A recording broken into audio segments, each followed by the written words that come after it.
नमस्कार दोस्तों, मैं ओम प्रकाश स्वागत करता हूं आप सभी का आपके अपने इस YouTube चैनल पर। दोस्तों, हमारे जो तैयारी में आयोग हम लगातार पढ़ रहे हैं, उसमें आज का टॉपिक है पिछड़ा वर्ग आयोग। पिछड़ा वर्ग आयोग को शुरू करने से पहले आप सभी लोगों से निवेदन है कि आप चैनल को सबसे पहले सब्सक्राइब ज़रूर करें और शेयर ज़रूर करें ताकि हम और भी लोगों तक पहुंच सकें। और यदि आपको ये वीडियो पसंद आता है तो लाइक करना मत भूलिएगा।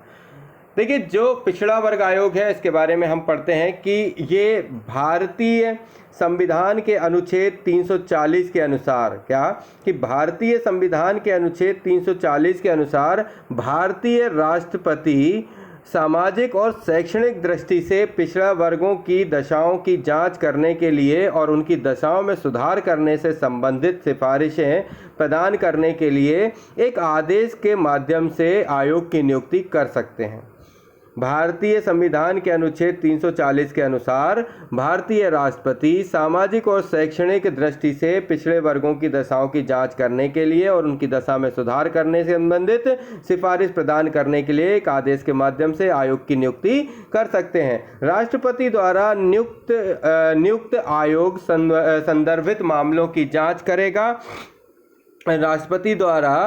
राष्ट्रपति द्वारा नियुक्त आयोग संदर्भित मामलों की जांच करेगा और उनके द्वारा पाए गए तथ्यों तथा अपनी सिफारिशों समेत अपनी रिपोर्ट प्रस्तुत करेगा। तो पिछड़े वर्ग आयोग में क्या बोला मैंने कि भारतीय संविधान के अनुच्छेद 340 के अनुसार राष्ट्रपति सामाजिक और शैक्षणिक दृष्टि से पिछड़े वर्ग की दशाओं की जांच करने और उनकी सुधार संबंधित सिफारिशों को प्रदान करने के लिए एक आदेश के माध्यम से एक आयोग की नियुक्ति कर सकते हैं। और इसमें राष्ट्रपति को जो नियुक्ति आयोग है जो संदर्भित मामले और उसकी जांच करके जो तथ्य पाएंगे और उसकी सिफारिशों समेत अपनी रिपोर्ट जो है राष्ट्रपति को प्रस्तुत करेंगे। भारत में ओबीसी आरक्षण का क्या इतिहास है, इसको सुने।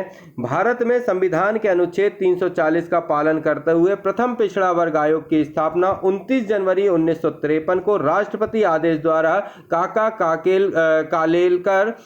कालेलकर की अध्यक्षता में की गई। यह बिल्कुल याद रखने वाली बात है कि भारतीय संविधान के अनुच्छेद 340 के अंतर्गत पहली बार प्रथम पिछड़ा वर्ग आयोग की स्थापना 29 जनवरी 1953 को राष्ट्रपति आदेश द्वारा काका कालेलकर की अध्यक्षता में की गई। और इसमें प्रथम पिछड़ा वर्ग आयोग इसे प्रथम पिछड़ा वर्ग आयोग 1955 या काका कालेलकर आयोग के नाम से जानते हैं। तो काका कालेलकर आयोग क्या है? ये पहला पिछड़ा वर्ग आयोग है जिसको काका कालेलकर आयोग के नाम से जानते हैं, जिसकी स्थापना 29 जनवरी 1953 को भारत के संविधान के अनुच्छेद 340 के पालन करते हुए राष्ट्रपति के आदेश से की गई। ठीक है। इस आयोग ने राष्ट्रीय स्तर पर अनुसूचित जातियों और अनुसूचित जनजातियों के अतिरिक्त अन्य पिछड़ा वर्गों की पहचान की थी। क्या करा कि इस आयोग ने राष्ट्रीय स्तर पर अनुसूचित जातियों और जनजातियों के अतिरिक्त अन्य पिछड़ा वर्ग आयोग की क्या करी? पहचान करी। गौरतलब है कि वर्ष 1979 में सामाजिक या शैक्षणिक रूप से पिछड़े वर्ग की पहचान के उद्देश्य से दूसरे पिछड़ा वर्ग आयोग सन 1989 में बीपी मंडल की अध्यक्षता में हुआ।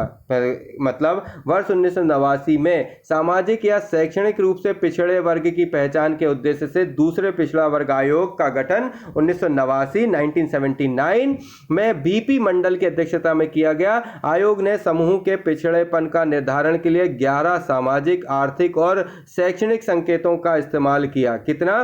पिछड़ेपन का निर्धारण करने के लिए 11 सामाजिक, आर्थिक और शैक्षणिक संकेतों का इस्तेमाल किया। वर्ष 1980 में अपनी रिपोर्ट सौंपी, जिसमें पिछड़े वर्ग के लिए सरकारी नौकरियों में 27% का आरक्षण की सिफारिश की गई।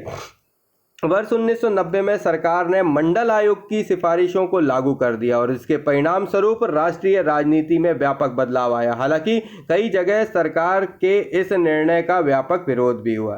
सन 1992 में इंदिरा साहनी मामले में उच्चतम न्यायालय ने सरकार को पिछड़ा वर्गों की चिंता की सुरक्षा के लिए एक सांविधिक निकाय के गठन की सिफारिश की गई और इस मामले के द्वारा सर्वोच्च न्यायालय ने ओबीसी के 27% आरक्षण के निर्णय पर मुहर लगा दी। उच्चतम न्यायालय के निर्देशों पर भारत सरकार द्वारा 14 अगस्त 1993 में राष्ट्रीय पिछड़ा वर्ग आयोग अधिनियम के तहत राष्ट्रीय पिछड़ा वर्ग आयोग का गठन किया गया और यह एक सांविधिक संस्था थी। इस आयोग के गठन का मुख्य उद्देश्य सामाजिक आर्थिक दृष्टि से पिछड़ा वर्गों की दशाओं में सुधार करना है और 1993 से 2016 के बीच कुल 7 बार इस आयोग का पुनर्गठन किया गया। राष्ट्रीय पिछड़ा वर्ग आयोग, पहला पिछड़ा वर्ग आयोग जो कि 1993 में बना, ये इसका नाम थे, उनका कार्यकाल, जो आयोग के अध्यक्ष थे उनके नाम RN प्रसाद। प्रथम पिछड़ा वर्ग आयोग के अध्यक्ष, इनका कार्यकाल 1993। दूसरे पिछड़ा वर्ग आयोग जिसका श्याम सुंदर थे 1997। तीसरा पिछड़ा वर्ग आयोग 2000 और BL यादव थे। चौथा पिछड़ा वर्ग आयोग 2002 राम सूरत सिंह। पांचवा पिछड़ा वर्ग आयोग 2005 एस रतनवेल पांडियन। उसके बाद छठवां पिछड़ा वर्ग आयोग 2010 जो कि MN राव और सातवां पिछड़ा वर्ग आयोग 2013 ये बंगला ईश्वर रही है। अगस्त 2018 में 102वें संविधान संशोधन के माध्यम से राष्ट्रीय पिछड़ा वर्ग आयोग को संवैधानिक दर्जा प्रदान कर दिया गया और भारतीय संविधान में अनुच्छेद 338B शामिल किया गया।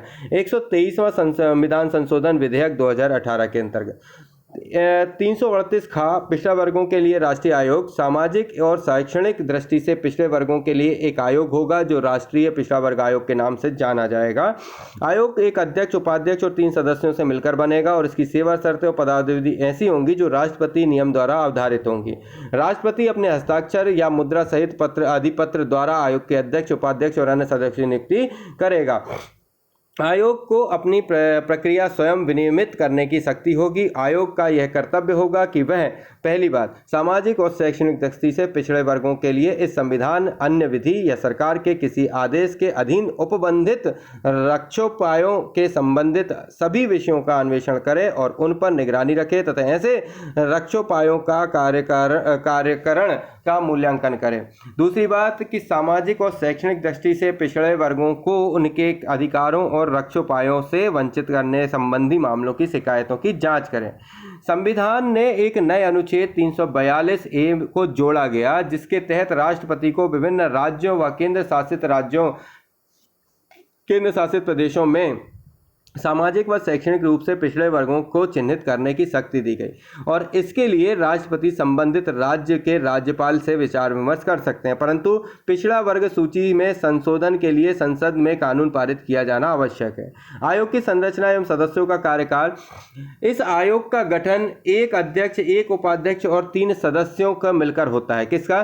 पिछड़े वर्ग आयोग का गठन एक सदस्य, एक अध्यक्ष, एक उपाध्यक्ष और 3 अन्य सदस्य होंगे। टोटल 5 लोग होंगे। एक अध्यक्ष होगा, एक उपाध्यक्ष होगा और 3 अन्य सदस्य होंगे। एक बात। दूसरी बात कि आयोग के सभी सदस्य राष्ट्रपति द्वारा के आदेश एवं मुहर लगे आदेश द्वारा नियुक्त किए जाएंगे।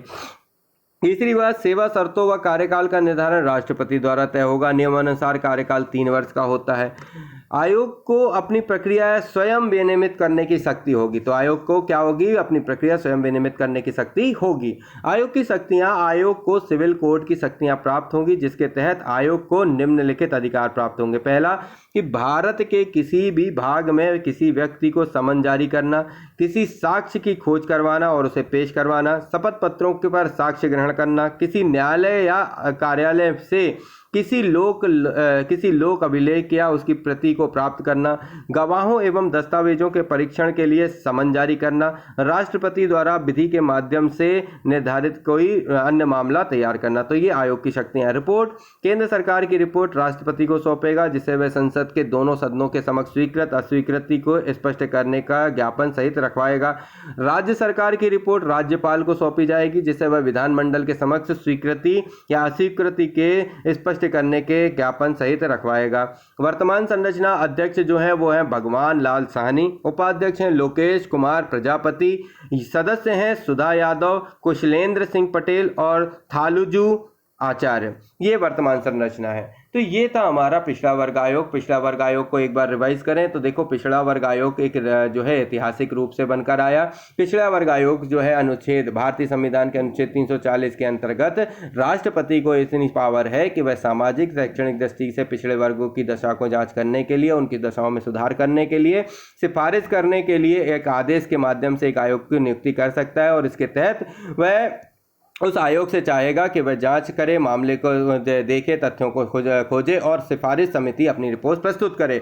ये राष्ट्रपति को की जाएगी। किसके तहत? 340 के तहत, संविधान के अनुच्छेद 340 के तहत। भारत में ओबीसी का जो इतिहास था उसमें 340 का पालन करते हुए पहली बार काकेलकर की अध्यक्षता में काकेलकर आयोग बना, जो कि आयोग 1955 कहलाया, जो 29 जनवरी 1953 को बना, जिसमें SC और ST और इसके अलावा एक पिछड़े वर्ग की पहचान हुई। उसके बाद समाज में शैक्षणिक रूप से और पिछड़े वर्ग की पहचान करने लिए एक और 1989 में बीपी मंडल की अध्यक्षता में एक आयोग बना, जिसकी रिपोर्ट 1980 में सौंपी गई और सरकार को सरकारी नौकरियों में इनको 27% की आरक्षण प्राप्त हो, ये 1980 के रिपोर्ट में लिखा जो है मांगा गया। 1990 में सरकार ने इस सिफारिश को ओके कर दिया और इसके लिए समाज में जो है व्यापक विरोध भी हुआ, है ना। 1990 में सरकार ने मंडल आयोग को क्या कर दी? सिफारिश को लागू कर दिया। 1992 में क्या हुआ? इंदिरा साहनी मामले में पिछड़े वर्ग के हितों की सुरक्षा के लिए 27% आरक्षण की जो है फाइनल ओबीसी को मुहर मिल गई। और 1990 के बाद 92 में यह चीज क्या हो गई? व्यापक रूप से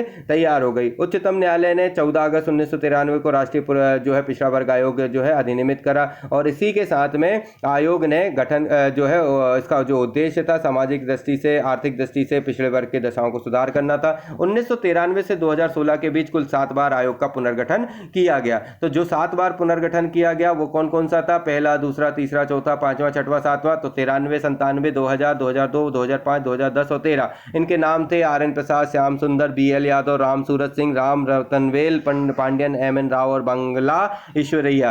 तो ये सभी लोगों के बाद आती है बारी के 338 खा पिछड़े वर्ग के लिए राष्ट्रीय आयोग। पिछड़ा वर्गों के लिए राष्ट्रीय आयोग का वही कार्य है कि सामाजिक शैक्षणिक दृष्टि से पिछड़े वर्ग को सपोर्ट करना। उसके बाद आयोग के अध्यक्ष, उपाध्यक्ष 3 सदस्यों को मिलकर सेवा शर्तों को बनाना, राष्ट्रपति के द्वारा अवधारित होना। आयोग के कर्तव्य क्या थे? सामाजिक शैक्षणिक दृष्टि से पिछड़े वर्ग के लोगों को संविधान, अन्य विधि या सरकार के किसी भी आदेश के उपबंधित आक्षेपाए संबंधी सभी विषयों पर अन्वेषण करें और उनके लिए मूल्यांकन करें। इसके अलावा संविधान में आयोग की संरचना और सदस्यों का कार्यकाल जो है वो राष्ट्रपति द्वारा तैयार होगा।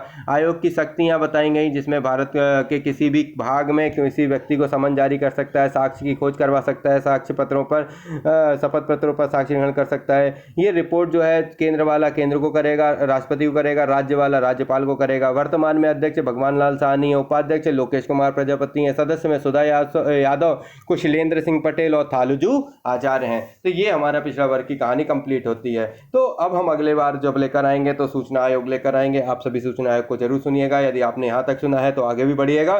साथ में जाने से पहले शेयर जरूर करिएगा, चैनल को सब्सक्राइब जरूर करिएगा, पसंद आए तो लाइक जरूर करिएगा। मिलते हैं नए वीडियो में। जय हिंद, जय भारत।